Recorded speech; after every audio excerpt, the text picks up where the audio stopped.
Papatawan ng parusa ng Philippine Health Insurance Corporation o PhilHealth ang mga pampublikong ospital na maniningil sa mga indigent o mahihirap na pasyente dahil labag daw ito sa tinatawag na no balance billing system ng PhilHealth. Ibig sabihin ho ng no balance billing is wala ho siyang dapat binabayad ni Cinco for medicines, professional fee o kaya diagnostics o anuman gastos, wala ho siyang dapat.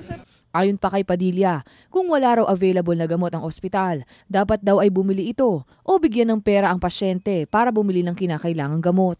Ito ho para sa indigents, ano? Alam naman kung sino yung mga indigents dahil ang bawat hospital ho, bawat na public hospital ay may tinatawag na iPortal where they have a list kung sino ang nasa loob ng mga indigents. Kung wala naman sila doon, nandun sila sa point of care. Samantala, sa enrollment naman ng point of care system, kinakailangang magsimula sa mismong pagkaka-admit ng pasyente sa ospital. So pag na-admit na ho siya sa hospital, dapat wala na ho siyang binabayaran na extra. Upang masolusyonan ang mga problemang kinakaharap ng ating mga kababayan, magsasagawa ang PhilHealth ng pulisiya na magpapataw ng 3 beses sa mga pampublikong ospital kung magkano sinisingil nila sa mahihirap na pasyente. Meron ho ng violation ng ospital, ibig sabihin nun, pinabili ng gamot sa labas, okay, mga diagnostics, pinabayad, etc.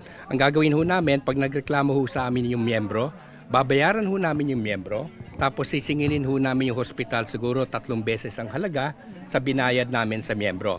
Bilang parang sanction na rin sa hospital for violation of the no balance billing. Ako ang inyong kaibigan, Morch Wamar para sa Newslight.